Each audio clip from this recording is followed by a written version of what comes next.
All right, welcome back to another episode of Texans Junkies. As always, I am Mark, and this is Nathan. And today we have a really exciting episode. A lot of news. Obviously, just went through the draft, uniform reveal. We wanted to do an episode kind of in between those things, but we just got caught up in day-to-day lives, and we're excited to bring you an episode chock full of really good content. So. Let's get into these new uniforms first of all, because we talked about it. There were leaks. We were nervous. We were pretty sure what the themes were going to be, but overall, I want to get your thoughts, and let me go ahead and put these up real quick. We're just going to go through each of them honestly, because in our 22 years of being a franchise, I think the most of a tweak we've ever had to our uniforms was helmets. I think it was the battle red helmets, and other than that, it's been really minor stuff. So to have 4 brand new jerseys is super exciting. But let's start with our home uniforms, Nathan. I kind of want to get your input because this was more of the classic feel. They kind of wanted to retain the classic Texans uniforms, but just a slightly more modern version. So how are you feeling about these new blue uniforms?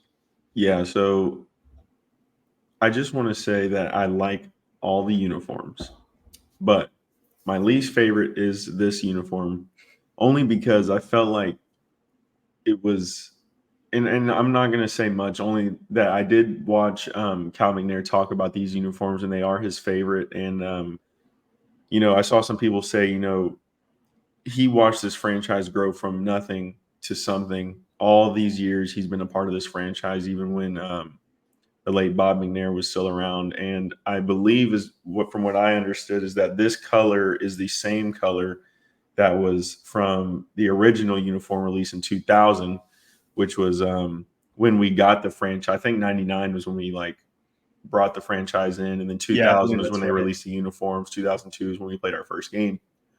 But I believe he said these are the original deep steel blue, and he just kind of wanted to keep that, part of the Texans history. It's really cool to see that it's a little darker, and in some lighting it looks more black than it does blue. Um, but I do really like them. I think this uniform is just it's just history. We've had all the other uniforms have kind of changed from the previous uniforms we've had, and this one kind of stayed the same, and I like it. I like it a lot that we can keep something from our past, even though our past isn't. We've never won a championship. We've never been to an AFC championship game. It's not really too much history, but as a Texans fan, it's really cool to keep something from our past still present. You know what I mean? 100%. Yeah, I agree. It feels weird to say that this is my least favorite uniform because I too like all of them, and I was really nervous and honestly a little bit pessimistic about how this uniform reveal was going to go. I had seen the leaks, the white uniforms came out. I wasn't crazy impressed. I think they look a lot better now with the other uniforms. Um, and although I will say that these are probably my least favorite out of them all, I'm so glad we have them because uh, I I love that we're keeping a classic look as our home uniforms. Um, as for the jersey itself, the font on these numbers is gonna get some getting used to. It's gonna take some getting used to. It's a little bit wonky to me, but I think it'll look good over time. And yeah, I think it looks pretty solid. These are the colors of the classic uniforms when they first started. I think it was '99 when they had that big press conference, and they revealed the logo and stuff, and that was a pretty cool video. I just watched it again recently. If y'all want to go deep diving on YouTube, but they revealed the logo, and I believe they also revealed the uniform, and yeah, pretty cool to have that one included. Yeah, for But sure. yeah, good. Definitely a necessary uniform to have. Let's go to the next ones. I believe these are our away uniforms, if I'm not mistaken. Yes, I think Which kind of so. throws me off. I associate white with home uniforms for some reason, Yeah, but yeah, these ones have, instead of the logo on the shoulder, they got the bull horns. Very cool. They look so good when I'm seeing multiple players wearing them. They look very clean.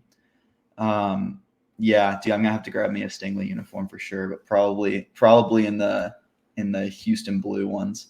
Oh yeah, Those for are sure. those are my favorites. But these white ones, obviously, we already know kind of what they look like. They look great, though. I think they complete the ensemble really well. So, any thoughts? Yeah, I love these uniforms. Absolutely love these. I think they're going to be our biggest uniform. Because, by the way, and just for anyone who doesn't know, blue and white is required by the NFL. So for anyone thinking like, oh, we should have went different than blue and white, it has to be blue and white. Um, I didn't even know that. yeah. So blue and white, a white For the uniform Texans is alone, right? no. It's what do you mean? Like it's required for our uniforms. Yeah, the way I saw it, I'm pretty sure it's required for every team. I think, But not every or team it's is blue or though. no white uniforms. Okay, white. Yeah, Yeah, the that makes blue sense. ones was just because the Texans were not going to go much different than blue, Yeah, that any makes sort of sense. blue. But yeah, White makes white sense is because they I'm need sorry, contrast in the games. right? White is necessary by every team, almost positive by every team. Sounds right. Um, but these uniforms are going to be really cool. I love the horns coming off of the shoulders. Those are going to be really cool. I don't even think we saw that in the league, at least as far as I remember. I don't remember seeing horns like that. Maybe I did. Maybe I didn't. I don't know. I don't really remember. But I'll say this looks better on our players than it did on the models that got leaked. So I think that's how these uniforms are going to grow on me, especially seeing some of the clips from 713 Music Hall when they got released. Tank Dell was out there, wearing the uniforms. And just a quick disclaimer: our thoughts are with the families and Tank Dell impacted by the shooting that happened in Florida. We wish everyone the best, and we hope that you know all this unnecessary violence can stop soon, man, because it's not right what's happening That nowadays. Tank Dell news startled me. Nathan called me actually to let me know because I was driving at the time. But man, scary situation, crisis averted, at least for him. Again, our thoughts go out to the families, but we're glad Tank's okay, Yeah, and it looks like he'll be progressing as normal because that was a little Sunday scare. yeah, Um, from the news, but yeah, looks like everything's going to be okay. So no need for too much concern on Tank's behalf. yeah, But yeah, the white uniforms already saw them. I agree. I don't think I remember seeing the bullhorns on the sides. At least I think we saw like Will Anderson's view right there, and I'm pretty sure it didn't confirm that there were bullhorns, but it sure looked like that's the direction they were going. So yeah, yeah. Okay. The next ones, the ones that I think were most highly anticipated, especially ever since we debuted those all candy red uniforms. But yeah, the battle red unis with the horn logo on the helmet, they look great. I kind of wish the helmet logo, like the horns, were white there. It's a little hard to see the contrast. That might be a bad take, but or like um, outlined with white, right? yeah, something like Yeah, that. It's a little too like I don't know how to describe it, but it's a little hard to see. But other than that, they look amazing. I think the apparel that the players wear with the uniforms will matter a lot too. Like Nico wearing the white gloves and white shoes looks amazing with those uniforms. yeah. Um, yeah, looks awesome. Got the red face masks on there. I think we were all really hoping that these would turn out well. I was hoping they go for a more of a candy red. It looks like they did go that direction. Yeah, how do you feel about them? They're by far my favorite, by Okay, far. nice. Um, there's not really that much to say about them except that they killed it. I yes, there is minor things that I would change, but man, they hit it right on the nail. I thought they did awesome. I mean, with what they had and what they had to deal with for some of these uniforms, they got pushed back from the league. Well, everyone knows who we're talking about. They got pushed back from an owner Mrs. Stunk. about one of the uniforms that is my very close second, which we can go to now because I love those red ones. There's not much to talk. They're awesome. They're better than our last ones. And by the way, I think they're Ohio State red, which They are. Hannah Yeah. McNair said that they decided that before CJ. I Yeah. mean, how do I believe that? Possibly, but I bet it was an awesome coincidence. But yeah, and just a note here, the numbers are now blue on those uniforms. I think they used to be white. It looks great. And when I see these uniforms, I think Houston Texans. yeah, Like I know the white ones, there was like some resemblance with the Falcons or like Seahawks or something like that. I'm thinking that less and less as we go on. But when I see these battle red uniforms, like, oh my gosh, man, I think Houston Texans immediately, and yeah, it's awesome to have kind of like I think of that as sort of our what do you call it, like our trademark uniforms or whatever. for sure. Yeah, let's move on to these last ones, which are weirdly becoming my favorite, especially it's funny. Ever since I was kind of trashing the helmet logo in our previous one, I've liked them more and more, and I think they did a great job with these alternate ones. The blue outline on the red numbers looks amazing. I think the alternates look phenomenal. There was a lot of iffy feelings about these uniforms coming into it. I think these uniforms that we went over are listed from my least to most favorite, even though I like them all. I really like these uniforms a lot. I think they did a great job. Yeah, I think they're my close second. And like you said before, the apparel will make these uniforms. As you can see, Jalen Petrie decided not to wear any, which doesn't look great, but he will during the season. And I think this was just a photo shoot. And Yeah. by the way, Mark, I want to get your opinion real quick. What's up? I don't want anyone to think that, because I've seen on other podcasts, I want to bring it up to you. I don't think it's a need for concern.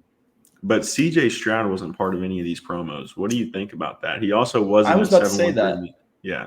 He Yeah, wasn't. he wasn't a part of the promos, and also neither was Stephon Diggs. And I feel like there was a timeline where that would have worked too, which is kind of weird. But I could be wrong. Maybe Stephon joined after these photo shoots. But I don't know. I don't know why that happened. I don't think it's a big deal, and it's not something that needs to be like looked into. Like, CJ Stroud like not liking the New Jerseys, like Yeah.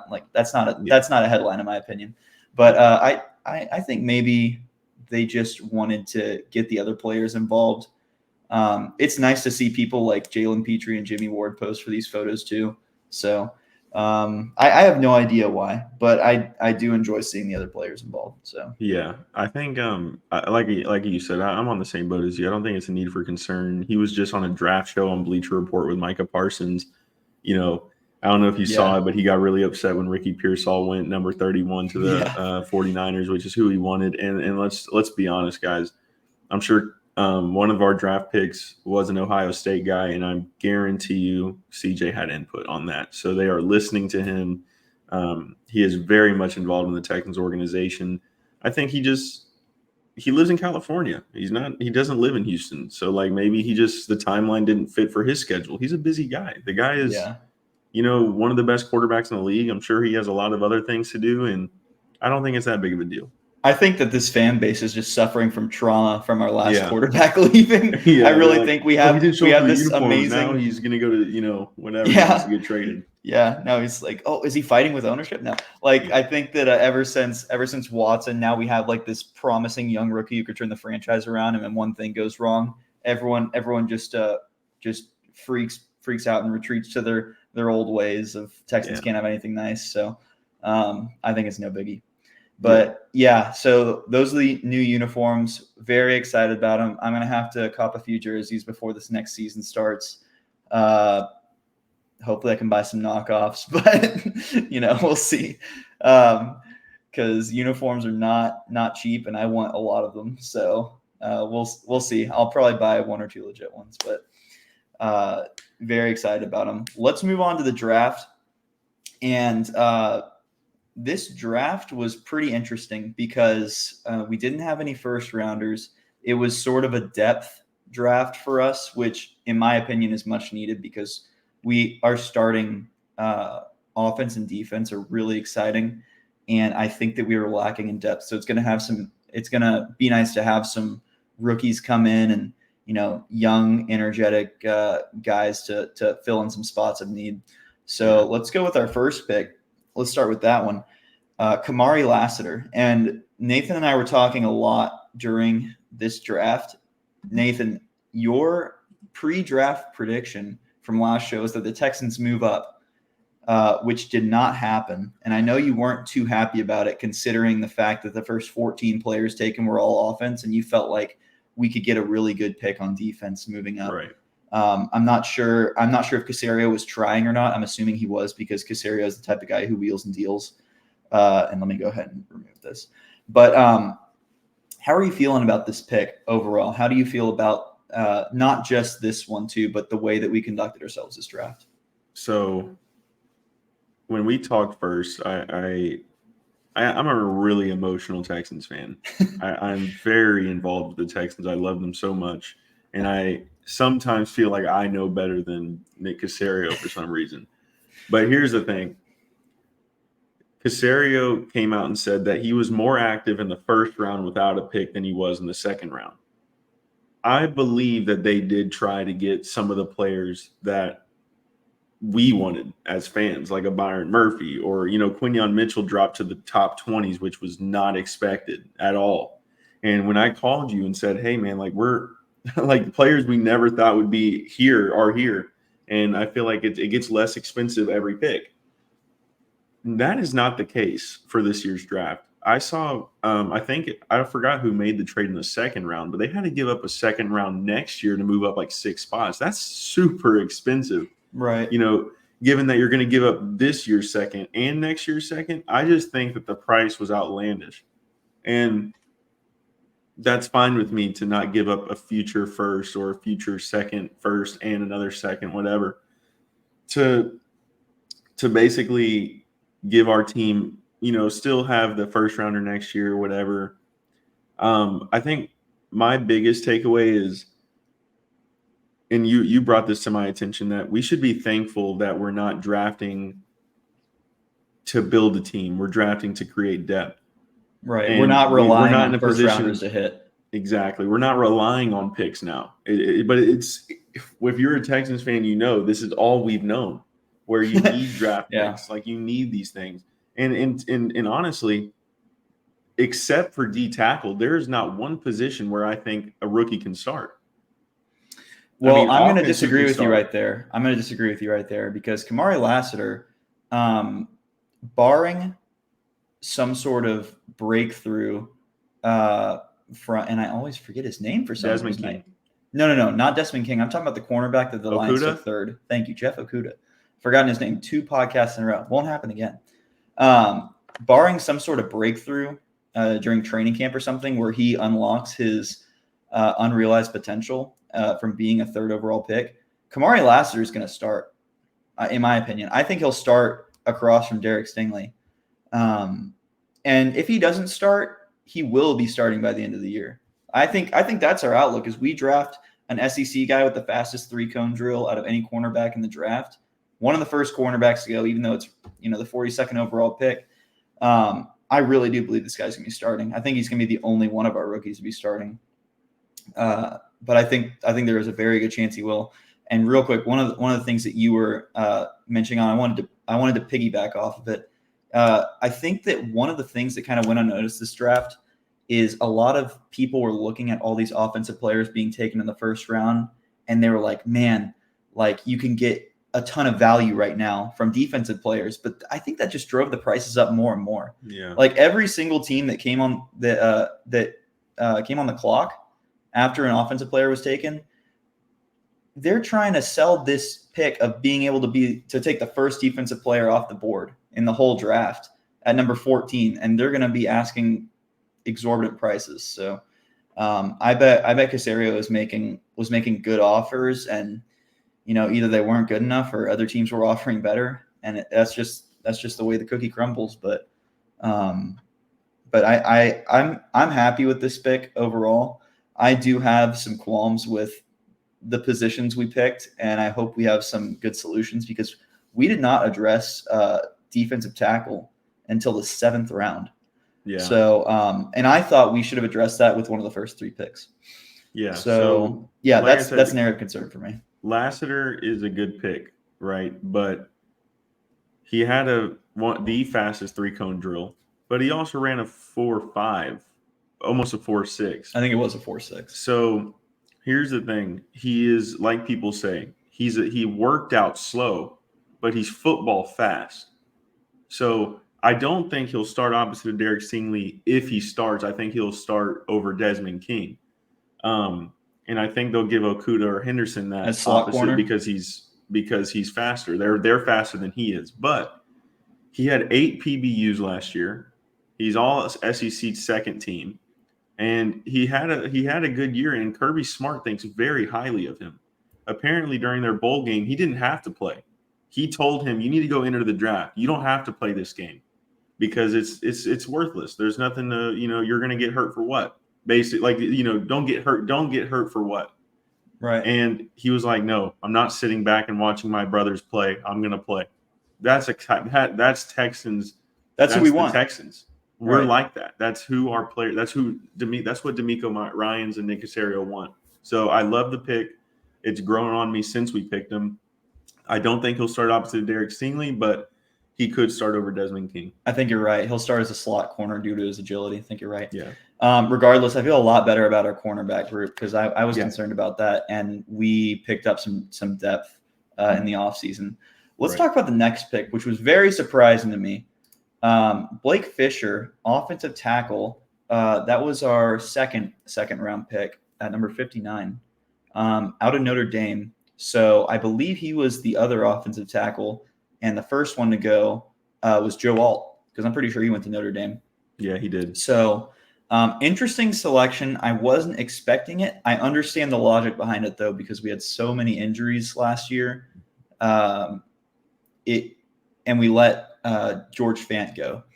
So I can see why we would take this guy as some offensive line depth. But at the same time, I really thought that our first 3 picks were needed to be cornerback, defensive tackle, safety. And we did 2 of those. And instead of defensive tackle, it said tackle. And I was like, cool. And I was like, wait, offensive tackle? I was so confused. I don't know if I believe, if I'm looking at this correctly, the big board or whatever with all the mock drafts compiled into one said that this was a great pick for a best on board selection. However, taking a tackle in the second round was really surprising to me, considering that we have our 2 bookends, like our franchise guys.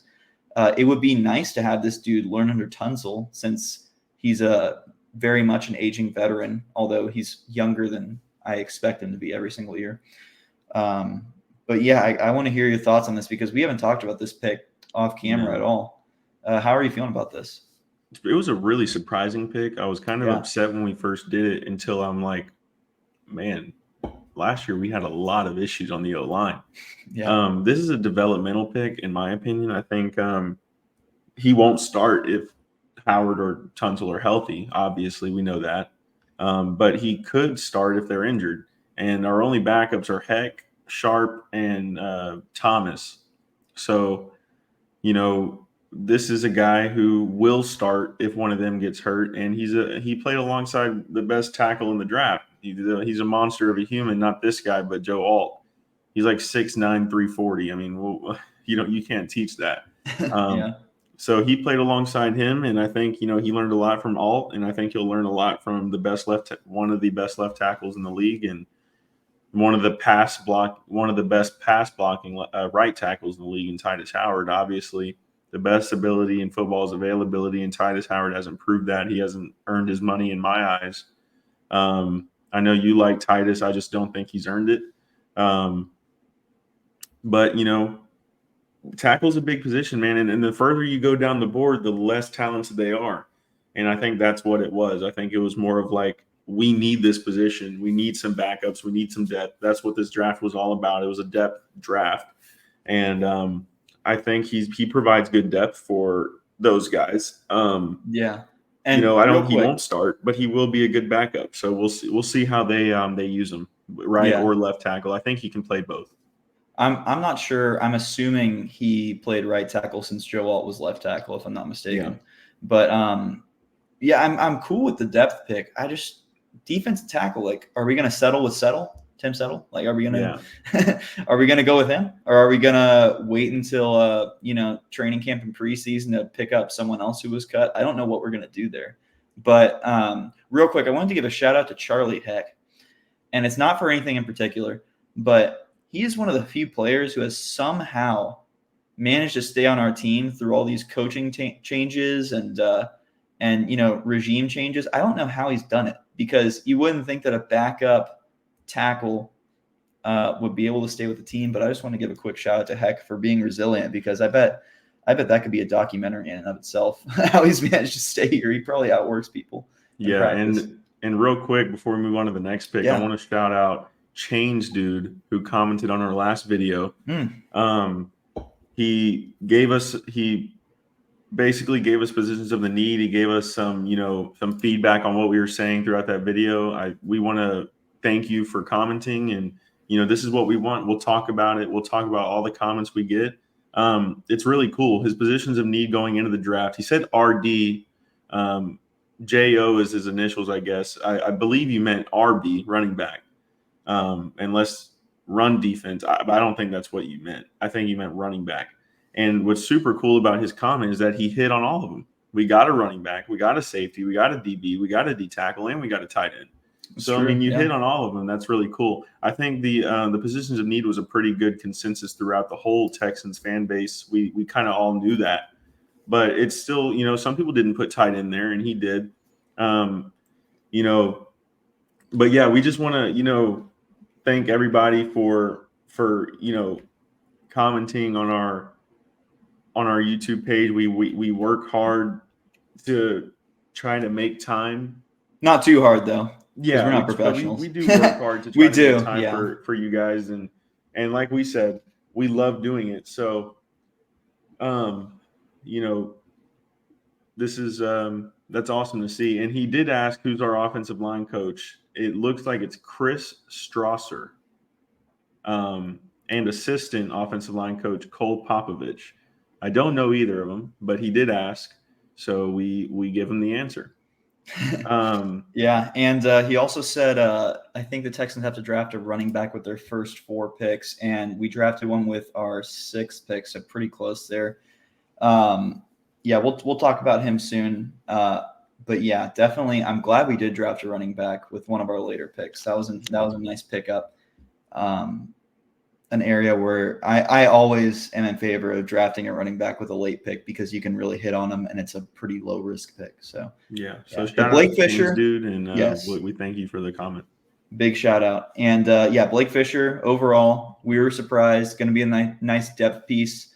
I feel like we could have been a little more efficient with our pick there, but we'll see. If it was a best on board and we believe in him, I trust Caserio.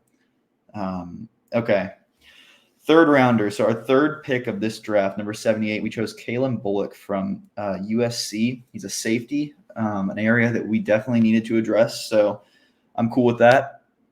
I'm going to be honest. I don't know much about Kalen Bullock. I didn't watch a single USC game this year. But we drafted him with a day 2 pick. So it's obvious that we believe that he can be, at the very least, a good depth piece and a rotational guy who we trust to come in here and learn from veterans like Jimmy Ward. And I wouldn't call Jalen Petrie a veteran, but I think he's behind some good people, and we're getting some good depth there. So I want to hear your thoughts. But obviously, as we go down the draft board, we're going to have fewer and fewer thoughts, because we just don't know these people. So tell me what you think about this pick. One thing about Kalen Bullock is I believe that he was just a gem in that defense, because that defense was atrocious. Yeah. They were terrible. Their offense was great with Caleb Williams, but their defense was absolutely terrible. Bullock had 9 interceptions in his college career. Jimmy and Petrie combined for 1, which was against Denver to seal the game last year. So, he can create. Obviously, he's a ball hawk to an extent. He can, create takeaways, which, I don't think he'll start, but he'll definitely compete. And with the injuries that happened last year, there's, I can see a situation where he's coming in to start in, a couple games and see how he performs. He's a high safety, so he's not like, he does better than what Jalen Petrie does, because I don't believe that's what he is. But, I hope D'Amico can use Jalen to his best abilities. I actually thought we didn't need a slot corner. I thought we could go outside corner with Stingley and then move Petrie to kind of where Lassiter was going to be. But, the coaches and the GM know best. Let's be honest. We're just Yeah. fans and we just have opinions. But, we'll see how they use him. Kalen Bullock's a good pick. I think they can use him well. Yeah, and I wonder how much different this roster is going to look from now until when preseason and regular season start, based on our starters. I'm not sure if we're looking to pick someone up, another safety, or what we're going to do about D tackle. I like the pick too. Judging by how many interceptions he has, and this isn't really founded on any great evidence, but having 9 picks, I wonder if he's going to be more like a Deron Bland type of guy. I know Deron plays corner, but someone who goes for the big play and potentially could also give up big plays. Yeah.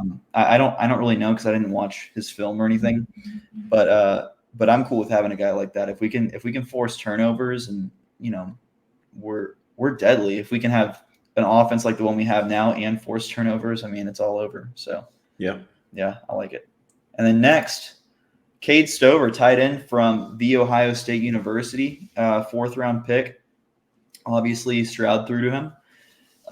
Pretty cool pick. Very interesting that we went tight end here. We're going to talk after we get through all the picks about potential cut candidates, but pretty interesting because we have 3 tight ends who, I don't know if we have 4 or 5 tight ends or what right now, but we have 3 tight ends who are very firmly our top 3 guys at the position. Dalton Schultz, Brevin Jordan, and then Tegan Contoriano. And interesting that we went and drafted a tight end with our 4th rounder. I feel like we're not going to go into the regular season with more than 3 tight ends.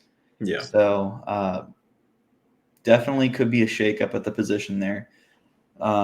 Any thoughts about this pick other than what I just said about us already having 3? Yeah, I mean, I think Cade Stover was a great pick. He had a little under 1,100 yards in his career. I think about 10 touchdowns. He also played with C.J. Stroud in college. From what I've heard, he did better without C.J. Stroud after he left.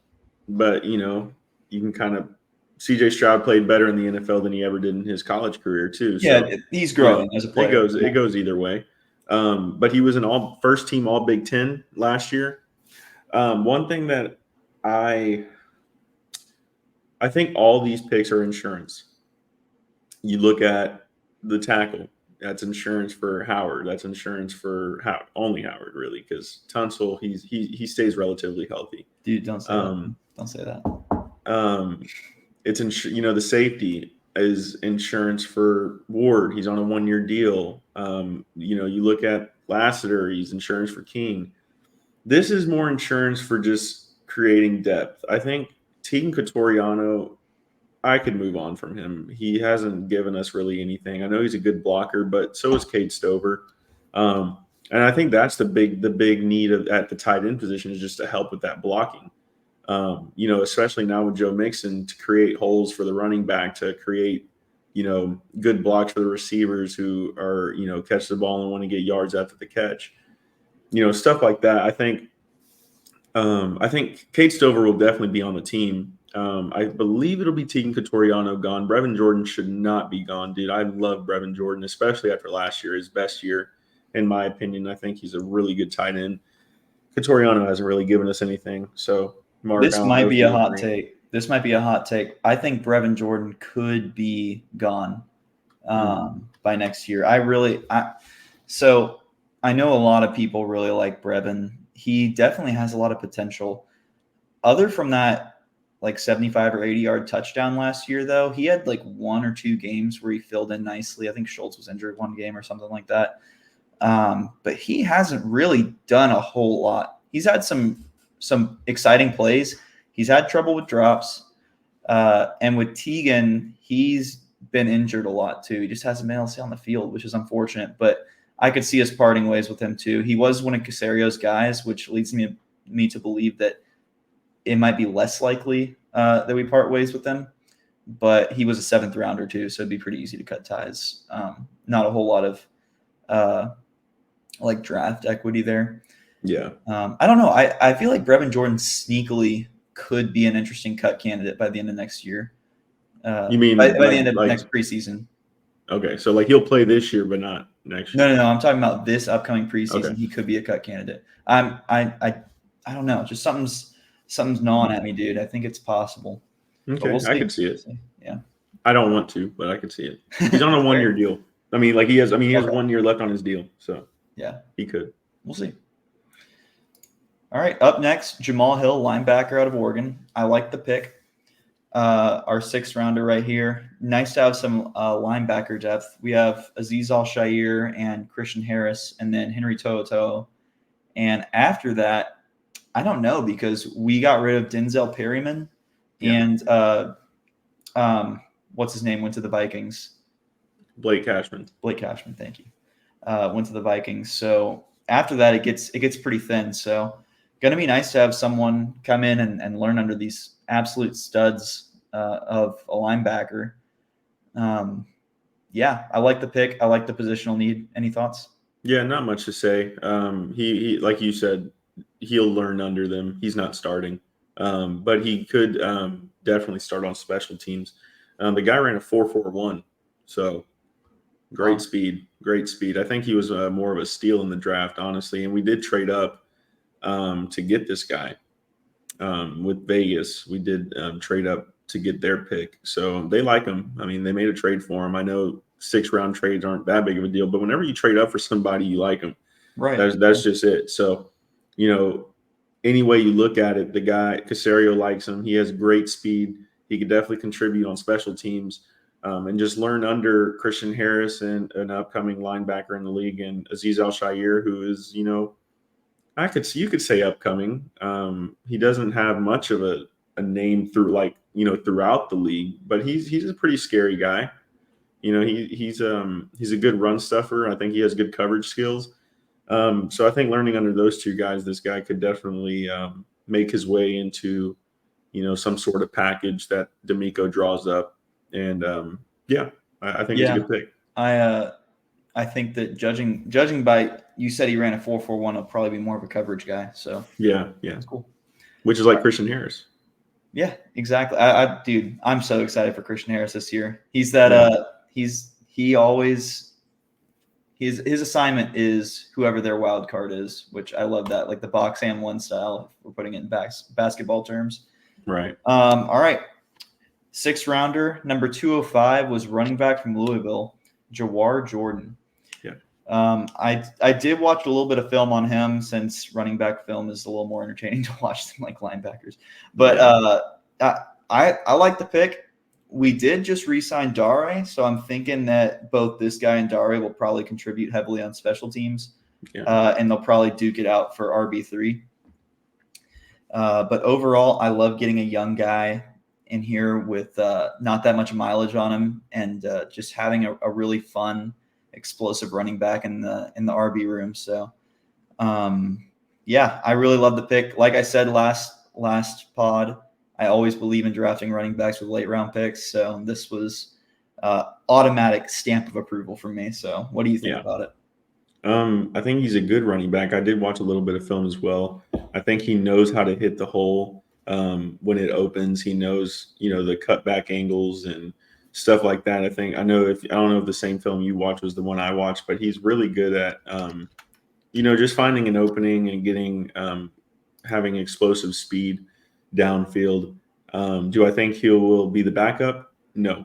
Like y'all know, I think Dameon Pierce will have that position. Now, could he earn it? Yes. Will Dameon perform this year? I don't know how many snaps he's going to get, honestly, dude. Like, he didn't have that many opportunities last year, besides the first 6 games, I believe, right, when he was starting. And after that, they benched him. I mean, they put him on special teams as a kick returner, which he did good. And then, there was times, Mark, when we were watching games and we were like, dude, just put him in. Like, put in Pierce. He can get those yards. Devin Singletary isn't as heavy. He isn't as, he's a fighter, but man, Pierce that's his that's his thing. He can fight to get those next couple yards. Yeah. And they didn't give him the opportunity, and I think it's just because they were kind of done with him that season. They are not going to be done with him this year. Possibly, no. I'm not even going to say it. They're No, not. They're say not. They're not cutting Dameon Pierce. it. Dude. If No, they do that, I will be very upset. Just because he's a talented guy, dude. We just got to unlock it. He's talented. Like you say, yeah. don't let him walk. He's talented. He can be a starter on a team someday. I don't think he will be with us, but he can be somewhere else. And if you can keep him as a backup, man, that's a good running back room. But I think Yeah. this Jawar Jordan is a good pick to have the running back 3 spot locked up, because Dare won't be that. He'll be on special teams for sure, like he was last year. I agree. Joe Mixon's a little bit of a wild card right now, so I think a lot of how many snaps our other running backs get is going to depend on how he does. I do think he's going to do a good job. I'm really excited to see him too. Going to be fun to see him and Stroud in the backfield together. But yeah, dude, with regarding Pierce, as you know, I was really, and you were too, but I was extremely frustrated last year with how we used Pierce and Singletary. Yeah. It seemed at times as if Bobby Sloak was trying to make me frustrated because he put in Pierce, and this was more like mid-season when Singletary started overtaking him in snap count, like probably a third of the way into the season. But we had Pierce going in on like the first and second down runs, and then put Singletary in when we need a yard or two. It's like Pierce is the one who gets the yard or two. He's the one who finds a hole and commits, and he charges in there. Like it didn't make a lot of sense to me the way we used him. I'm hoping that maybe Slowick has an epiphany, or we get Pierce sort of a more defined role, or we get him involved in the scheme somehow. I'm not sure. But yeah, we'll see. We'll see how the snap count goes. That's going to be something that's going to be really interesting to follow throughout the year. I don't think Pierce will get cut. I don't think there's any chance, since we just have him on such a cheap rookie deal as a 4th rounder. Yeah. But yeah, I'm excited to see Jawar Jordan too, man. I'm definitely looking forward. I always love seeing young running backs play, and there's always one or two who emerge every year. Kyron Williams was most notable last year. I believe he was a 5th or 6th rounder. And Pacheco the year before that. So Pacheco, great example. He's a great running back. Right. Yeah. So yeah, definitely exciting pick. Yeah. All right. Yeah. Up next, Solomon Byrd, defensive end out of USC. And wow, if I were a defensive end coming into the Houston Texans locker room right now, how excited would you be to be learning behind Will Anderson and Danielle Hunter? I mean, I'd be thrilled. Absolutely thrilled. But 7th round pick, so maybe we never hear about this guy really at all. But another guy from USC, which was interesting. But I like the depth piece at defensive end. Yeah. So here's what I think. And maybe this is a hot take, maybe not. I believe all these draft picks will make the roster. Solomon Byrd is he is a defensive end. He won't start, obviously. But again, when we talk about the USC defense, they were terrible. But there was a couple players on there that made an impact, and he's one of them. He had 20 sacks in his career with USC. He won't start, obviously, but I think he could make the roster and be a solid backup. Will Anderson got hurt last year. Not really much of his fault. We were playing on that sorry field that the Jets play on, and we got a lot of people hurt that game. And he could also make the practice squad and just develop. So I think he could make the 53-man, but he could also just end up on the practice squad to develop him. We did trade up for this guy. I believe we traded up, unless it was a pick from New Orleans. So either we traded up or it was a pick we've gotten in the past from New Orleans. I just don't remember any trades with New Orleans. So. I can't recall one. Yeah. So I think they might have traded up for him. From what I've seen, and we're going to talk about it after this, but he was a steal at the draft. One of them, not obviously a 7th rounder can be a steal, but for us to get him, it was a steal, and he wasn't supposed to fall that far. So I think he was a diamond in the rough on that USC defense, and I think the Texans just jumped on the opportunity to get him. Yeah. Not a whole lot more to say. Like the pickup, excited to see him. really excited for him as a person to develop under some awesome edge rushers. So hopefully we'll see him in like maybe 10 to 25% of snaps this upcoming year. Yeah, and the next pick is I was super excited to see this guy because I think he was also one of the steals, but he came from Auburn, which if nobody knows, Mark went to Auburn. That's right. So this is a good. It was a great. I laughed whenever it came through. I was like, oh man, Mark is gonna love this pick just because I don't see a lot of Auburn guys come to Houston, at least as far as I know. So it's awesome. I don't believe we have anyone from Auburn on our roster right now. I was almost as excited about this pick as I was when Jabari Smith Jr. went to the Rockets. Yeah. I watched Jabari Smith in person, and I thought he was going to be the next KD. And so far, a little slow start, but slow start for sure. But he has a lot of catching up to do. He's been great so far, but just not the type of scorer I thought he was going to be. But as for this pick, first of all, the name similarity to me is frighteningly close. Yeah. But you know what? It's a position of great need for us. So really awesome to see a guy who could potentially make a decent impact on the team come from my alma mater, because I love rooting for people from Auburn. But defensive tackle, I really thought we were going to address this in the first two rounds. The second and third round. To see pick number 247 be a defensive tackle in our first one was a little jarring, but let's see what happens. I'm sure that we'll have another defensive tackle in the locker room before the season starts. I don't see us going with Tim Settle or Fatou Kassi as our starter, but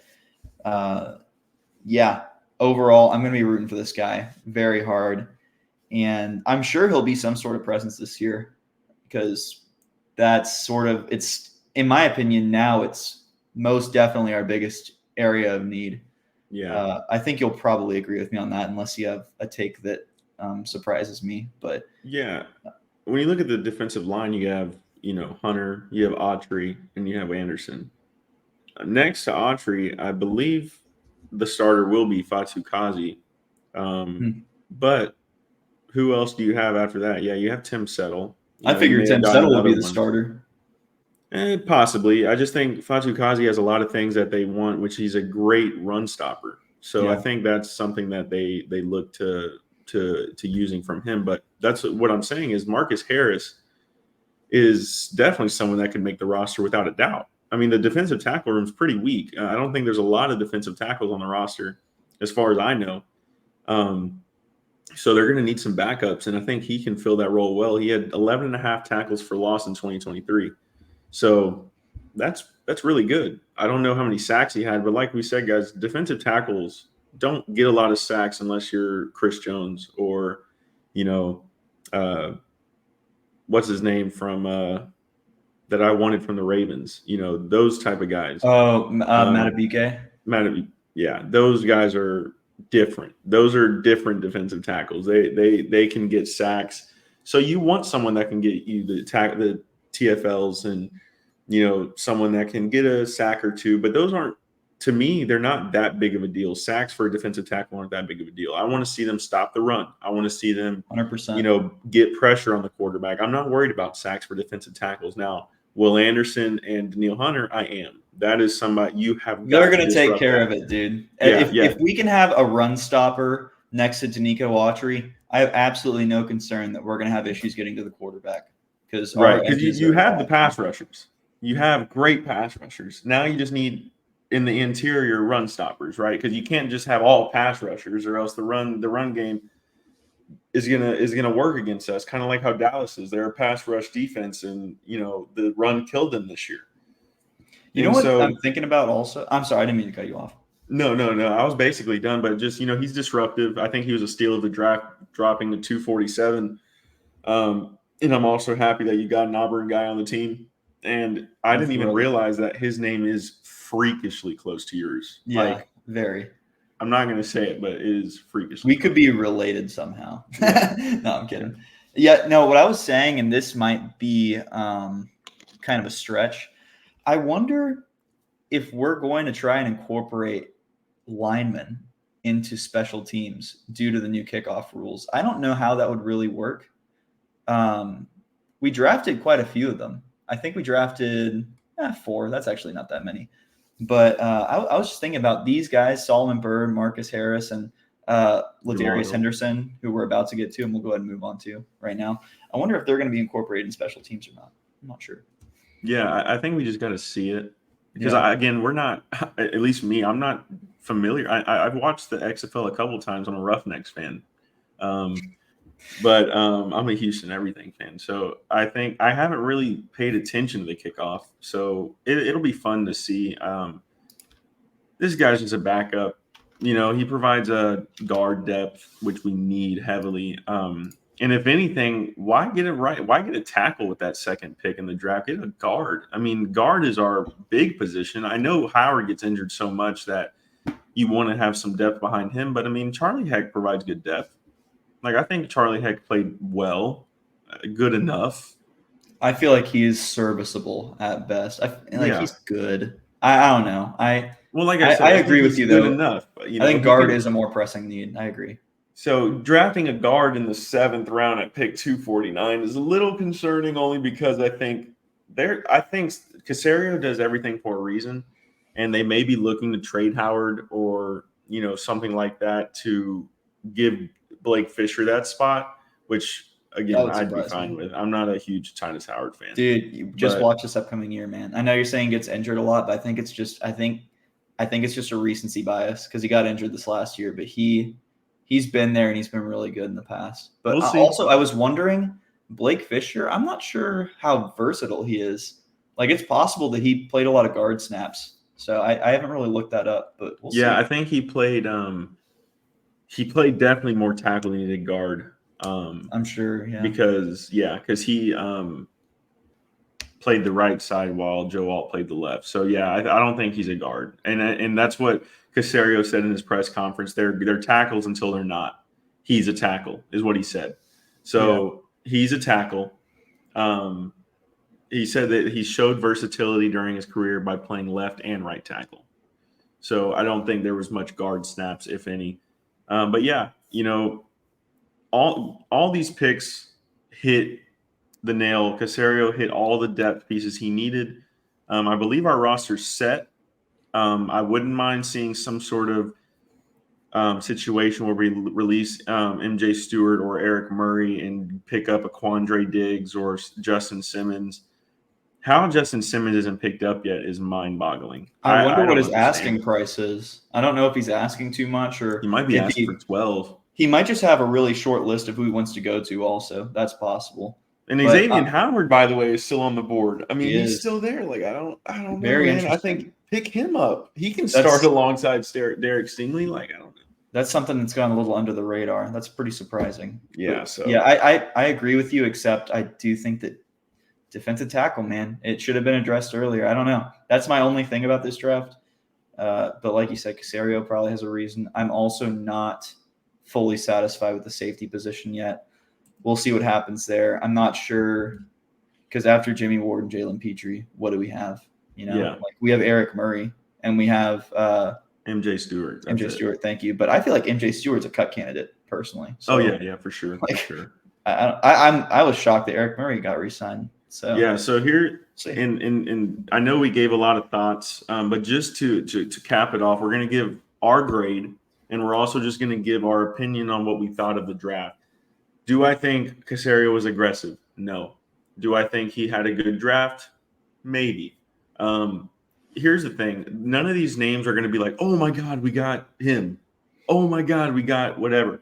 If Cooper DeJean went to us, I would have been shocked. I thought we could have traded up for him. But like I said, I think the asking prices were crazy. I mean, seriously, to move up 6 spots in this draft, you have to give up your second and a second next year. I'm not doing that. Just not happening.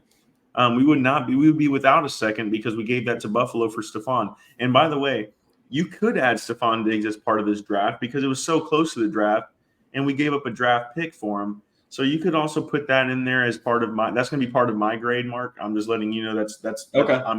If it's higher than you think, it's because of that. but I like the way that they handled it. It was, in my opinion, a little underwhelming.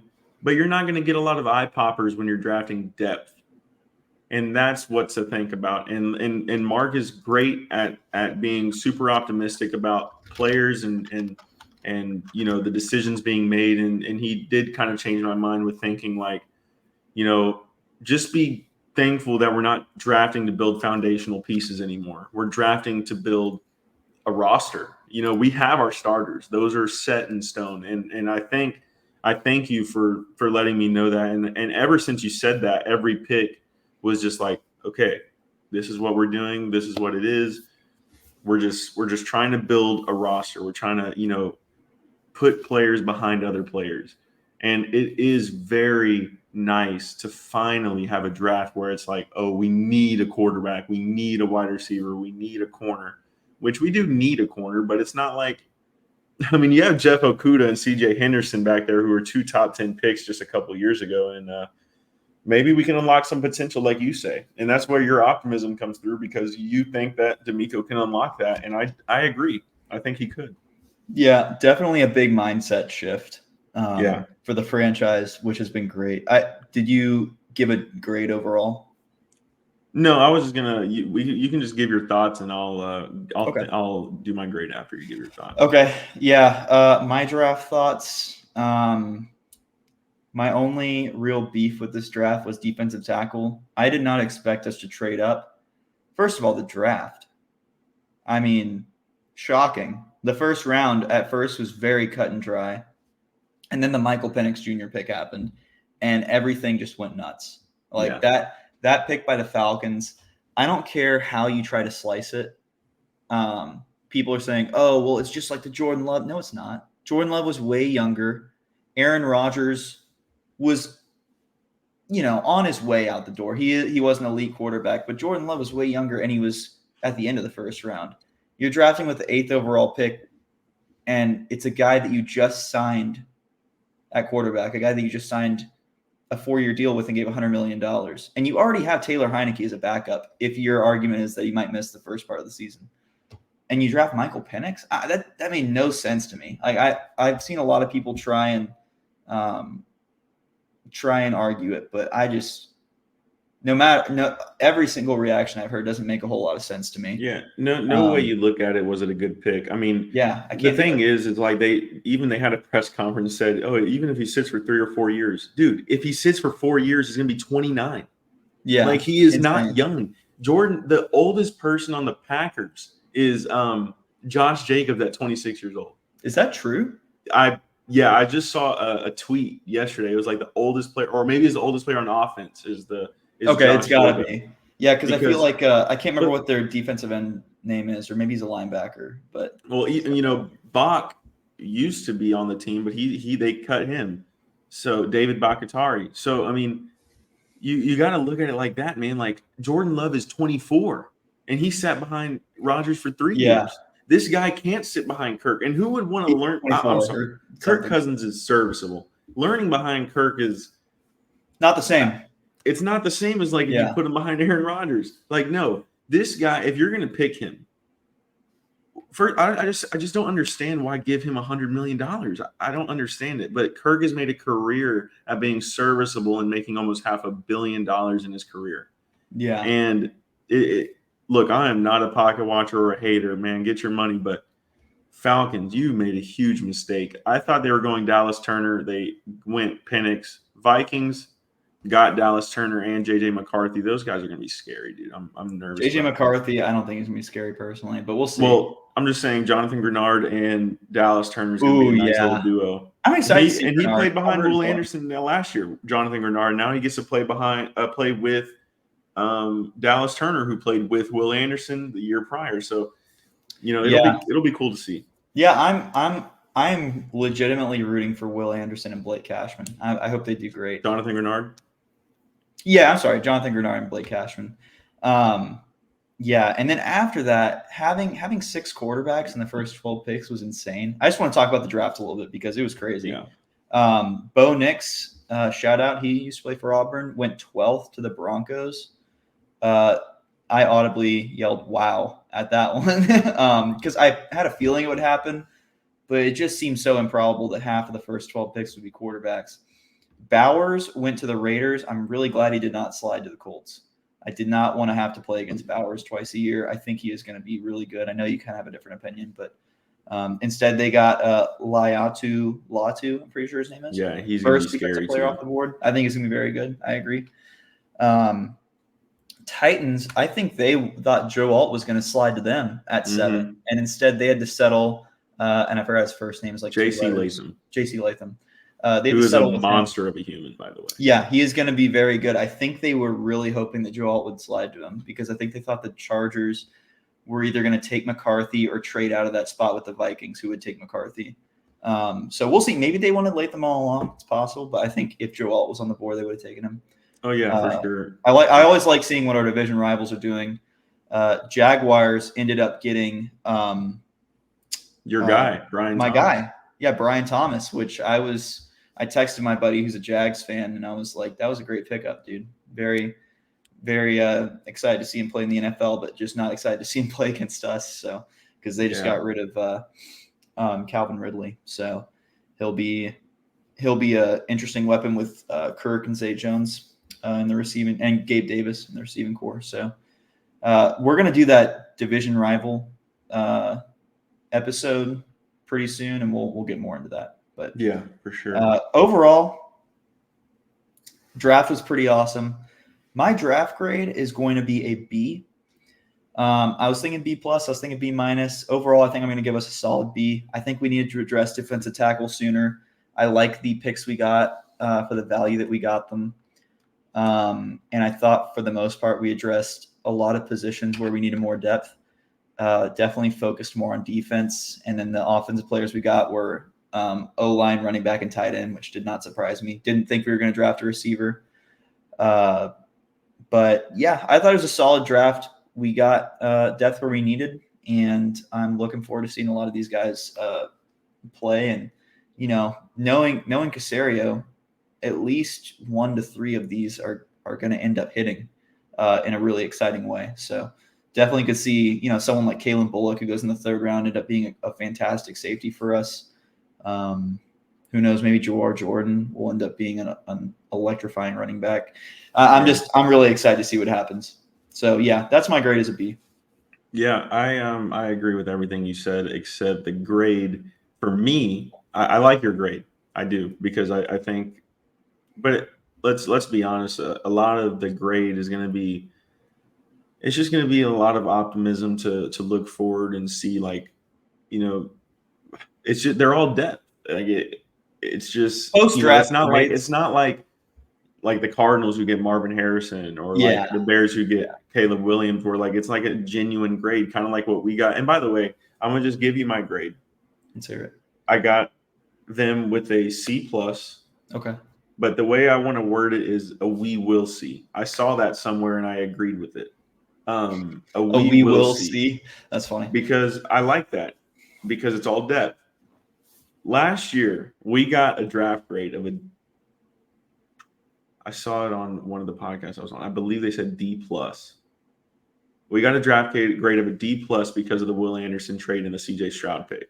And look what that turned into. Offensive Rookie of the Year and Defensive Rookie of the Year. Because I believe they thought that our pick was going to be a top 3 pick, which everyone did. Well, yeah, but I will say that, like, I did see some podcasts and some media outlets giving us bad grades, but I think for the most part, it was pretty much consensus that we killed that draft and we were very aggressive in it. It was a great. You're talking about the CJ Stroud draft? Yeah, last year's draft. I think thought we killed most media outlets, they gave us A's and high B's. Yeah. And crazy to think. I'll give us a C+. I like the picks for where we got them, like you say. I just don't think we addressed early enough for D tackle. I do think we could have traded up for a better corner. But I like the way they went. You know, I think Caserio made 3 trades over the draft instead of his normal 8 or 9, whatever it is. So the Eagles killed it, by the way. They got Quinyon Mitchell and Cooper DeJean. They traded up. They were aggressive. That's what I would have wanted to see out of Casario. So, but it is what it is. I think overall we did good. We'll see how they all turn out. I do like the names. They're not eye popping, but I do like them. So, we'll see how they perform this year, man. I think it's a season to be excited about, not dwell over the draft. The draft was our least a bit of concern. Free agency was our big concern, not the draft. So let's look at it that way. The It's draft was just to funny. build some depth. Yeah, it's funny because I feel like in the past, you've definitely been more of the optimistic Texans fan, and I've been more of the pessimistic Texans fan. But I feel like maybe it's just like certain events that happen, like the draft or off season and stuff. I feel like I turn into the optimistic one, and then I like think it's game, just because game by last game, year. I'm pessimistic. I think I just have PTSD from this entire franchise. But Yeah, I think so too. I really think that's what it is. I But even told my yeah. cousins, everyone might laugh at me, but whenever Davis Mills' first year of becoming a starter after his rookie year, because he didn't get to play that much, but his first year as a starter, I was like, I was joking, but people took it serious. I was like, he's going to be a Hall of Famer. And obviously, I was way wrong. I didn't believe that, but I did really like Davis Mills after his rookie year because I saw some stats where he was really close with Mac Jones when he was good. And I He was was like, man, once he definitely. gets the opportunity to start, he's going to kill it.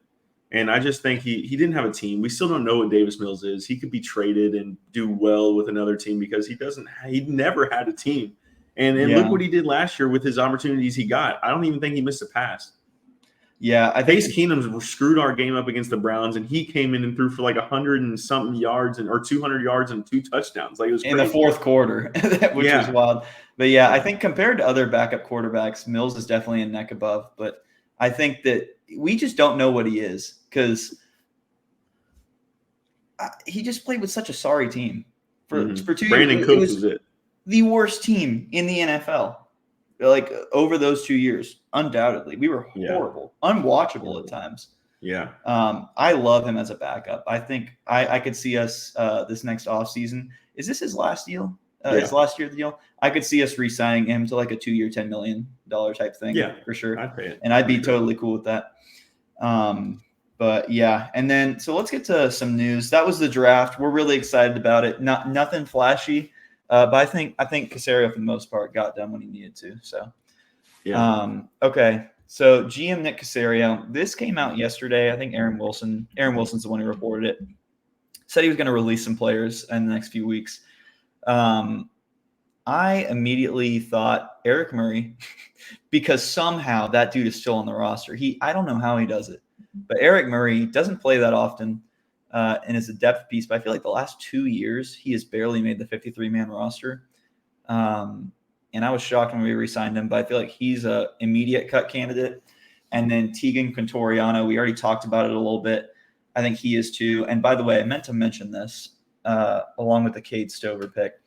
I just remember what I think it was D'Amico said about tight ends. He basically said something along the lines of, "We don't sign tight ends who block or receive." What I'm trying to say is we don't sign tight ends who are mainly a blocking tight end or mainly a receiving tight end. We expect them to do both. And so I think that's one of the reasons why Tegan could be on the chopping block, is just because he's more of a blocking tight end. And I think that when we went and got, what's his name, Stover? I just said Stover, it. Cade Stover. Cade Stover, thank you. I think when we got Stover, we sort of expect him to be our do both kind of guy, and maybe he will, carry on after Schultz leaves, which seems like possible, although it's all speculation after these 3 years. So we'll see about that. I just feel like Tegan could definitely be a cut candidate. Eric Murray, and then we made a few signings afterwards, some undrafted free agents. I wouldn't expect a lot of them to stay long. We signed 2 twin wide receivers actually. Yeah, I saw that. But we'll see. It's gonna be tough to compete with our wide receiving room. You think Catoriano could take Beck's spot possibly?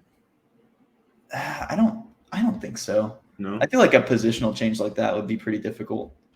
I I mean, don't he's a see that. blocker. Fullbacks are mainly blockers, and they just need, they're just some extra help out the backfield. He can catch a ball. I don't know. Something to Yeah, think it's, about. He could. we'll see. I feel like, D'Amico and Slowick will be creative in how they address the problem. It's possible. I don't see it happening personally. Yeah. So I think the way I'm gonna ask you some guys, because I know you can't think of a lot of names off the top of your head, but I'm gonna read you off some names that I believe could be cut candidates, and you tell me if you think so. Cool. Noah Brown. No. And I forgot to mention my other one. Robert Woods is Yeah. another one who will definitely be a cut candidate. Noah sure. Brown, we're keeping him, in my opinion. Yeah. Okay. Miles Bryant. That's a fun one, only because this cornerback room is deep. There's gonna be a lot of competition. He I was don't the one think we got from the Patriots. Yeah, I don't Um, think in the next few weeks. I think we expect him to be a special teams guy. I don't think he will be in the next few weeks, but I think preseason he could. We can talk and that's what I'm saying. We can talk about more cut candidates later down the road, but let's talk about cut candidates, period. No matter what. Before Okay, the yeah, season sure. starts. We can talk about more in depth after all, the few weeks are gone. But yeah, let's talk about like pure cut candidates. Yeah, then he certainly could be. Yeah. This one I really hope doesn't. I really like him. Locked On Texans, I believe they're friends with this guy. Khalil Davis.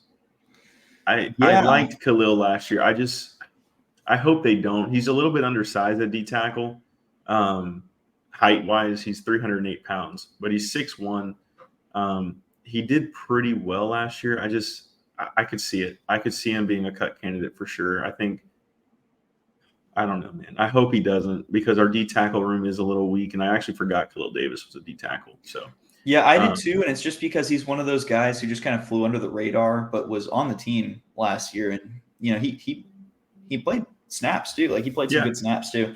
Yeah, I mean, I could see it. I think a lot of these guys who are just depth pieces or people who maybe wouldn't otherwise be on the roster if there weren't injuries and whatnot. We're a team whose trajectory right now is we're trying to get better, and if that means getting rid of good players to get great players, like we're gonna do it. So I definitely think Khalil Davis could be gone for sure, but I could also see a scenario where we keep him. You think Mike Ford has a possibility of being gone? I forgot about Mike Ford from the Browns. Yeah, I think he could, but I like him a lot. I just forgot how many corners we have. And that's going to be our deepest room. Yeah. Corner, because I think you have corner room and wide receiver room are going to be the deepest rooms. So I think he's a cut candidate, but I do think he'll stick around only because I think he'll stay. Yeah, I think he'll stay. Here's a good one. Kendrick Green. I don't know if you forgot about him. No, I didn't. Number 59, man. No, that's Kenyon Green. 53. 53, yeah. Kendrick Green. I think we keep him. I think he did well. We need a line depth desperately. So I think if there's a position where we're going to have more than others, it's going to be O-line, not just because we need 5 of them on the field at all times, but or at least 5. But I think he stepped in and did a great job last year. I think he proved himself. We got Ladarius Henderson and Blake Fisher in the draft, and we'll probably sign some more people. But I think we'll keep him. What about Hansen? I remember Hansen last year. Jake Hansen, I think he'll be cut only because this linebacker room is getting a lot better. Henry Toto and I believe Jamal Hill could stay. Man, I like him. 4.41 speed is really good. It's really good for a linebacker, especially for a linebacker that we like. I mean, Christian Harris is a linebacker that ran a fast 40, and he's a fast 40 guy from Oregon, which is a good school. So I think Hansen is gone in my eyes. I do too. I think he could be really good on special teams, and he has been in the past, but I think he'll probably be gone. Yeah. So we're gonna go through a few more. Not too many because, like we said, guys, like there's going to be more releases, and we'll have another episode about that. But Lonnie Johnson, I believe, is a cut candidate for sure. Yeah. I think the safety room's a little weak. And if not Lonnie Johnson, definitely Eric Murray or MJ Stewart, maybe both.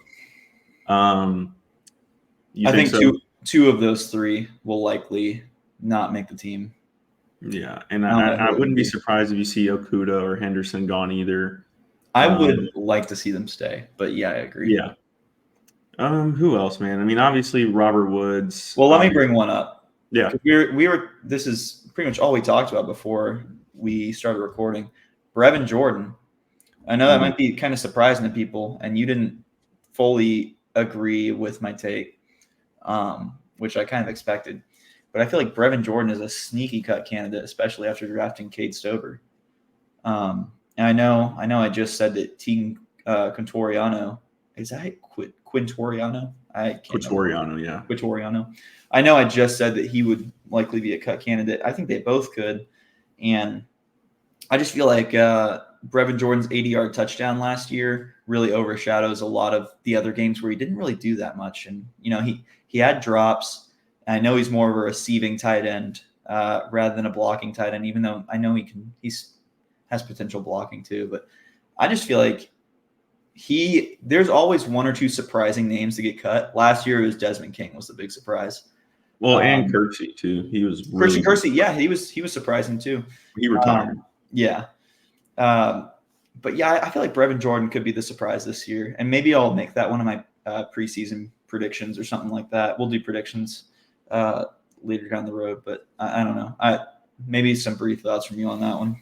Yeah, I don't agree with it. I see what you're saying. I wouldn't agree with the Texans is what I'm trying to say. I wouldn't agree with the Texans for getting rid of him. Catoriano, by the way, is 6'6". By the way, I didn't know that. 6'6", 258, but that's also because he's been hurt a lot. We don't really get to see him. But Jordan is 6'3". Like you said, he's more of a receiver than anything. And we saw that last year. He has game speed is crazy. That's 75. I mean, he had the juke move. Yeah, ran him. Yeah. Bolted. I mean, I don't think he gets cut. Catoriano, yes, which I wouldn't like to see because of his size. I didn't realize he was that tall, and he's 258. But when you can't play, man, it's hard to make rosters, and especially they're not going to go there if they want to cut you. It's because they haven't seen enough, and in my eyes, I haven't seen enough to keep him around. I also think, real quick, Hutch is a cut candidate. Mechie's a cut candidate. Who they'll be replaced by, that's another conversation. That's the only reason I think they might stay is just because who's going to come in because they didn't draft the receivers. So. I do think both of those guys will stay. If not, one will stay and one might be on the practice squad or something like that. Or I could see him. I could see him getting poached by another team too. But I do think both of those guys will still be on the team. Yeah. So I mean, I think for me,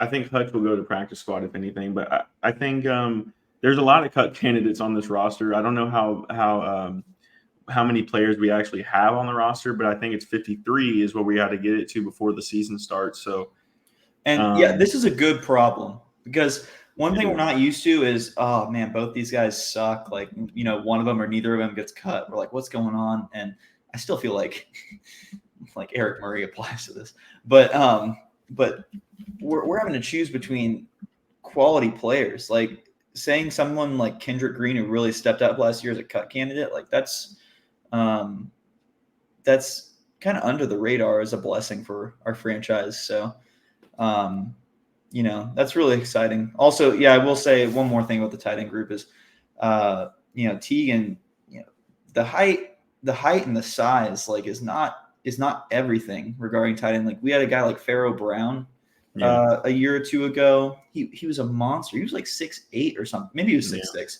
Just an absolute beast. And he famously or infamously said before the season started that his goal was to be a Pro Bowler that year. And I think he had 100 yards, something really unimpressive. So I think, is he still on the Browns? He might be. Okay. I know Akins is over there.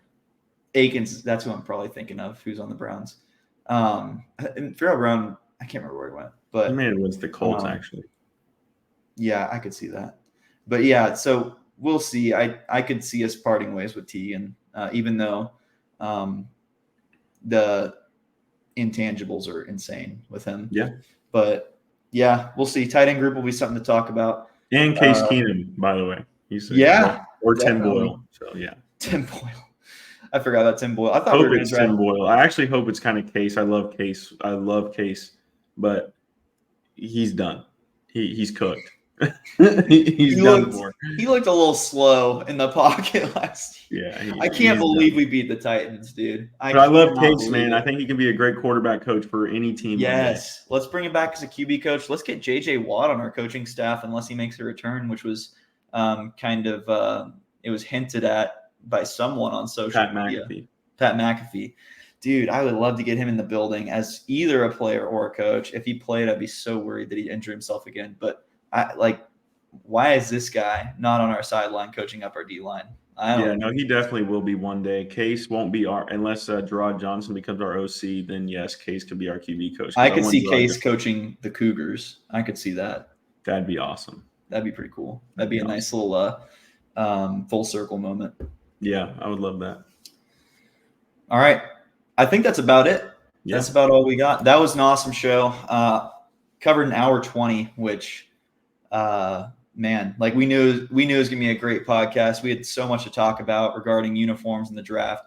Really a great time to be a Texans fan. So just consider yourself lucky that we're not sitting here at the end of 2020 with Deshaun Watson rotting away on our roster, refusing to play, and Davis the Neck Mills leading us to a 4-13 season.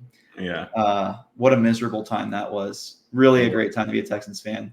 Excited to get some new uniforms. Excited to see these new players that we just drafted transition from college to NFL. Nathan, you got anything? Yeah, I'm excited, man. I like I said, a little underwhelming draft, but that's actually a good thing. It's a good thing it was a little underwhelming because we don't need to be over the top drafting this year. We don't. It's just we were Super Bowl contenders before the draft. We're definitely Super Bowl contenders after. So, I think we did good. Caserio did his job like he always does. And I try my hardest to stay to keep my composure when it comes to Caserio because sometimes he does irk me a little bit. But I think he did good. I trust in him and D'Amico together. I think all the picks besides, like you said, the offensive tackle pick was a little questionable, but I get it. That's really it, man. I hope we don't get really surprising names on the cut day. I hope because I do love our players, man. I love our roster. And I just think that, I wish them all the best. Like we said earlier, our thoughts are with the people impacted with the shooting that happened in Florida that Tank Dell was a part of, and we just hope that he can have a speedy recovery. As far as we know, nobody was killed. I haven't seen anything like that when I've looked it up. So that's a positive on that tragic, a positive outlook on that tragic event that happened. So, I hope we can build a roster that we love, and we can, they come up with game plans that can use a lot of these draft picks. And I think that's about it. Yeah. In Caserio, we trust. I always believe in Mr. Sweatervest. So yeah, he was actually without one during the draft, so that was. I saw that he's wearing like a black long sleeve or something. Yeah, so maybe he's taking a new outlook. Maybe he took that Steven Nelson stuff to heart. So who is still on the roster, by the way. So we'll see. Nelson's gone. Oh, he's gone. He hasn't gotten picked up yet. He might be back then. We'll see. We'll see. Yeah, but anyway, guys, just subscribe. Subscribe, like, and comment on our videos. We would love to, put y'all's comment on the shout you out on the pod. So we're looking forward to next episode, and we'll see you guys later.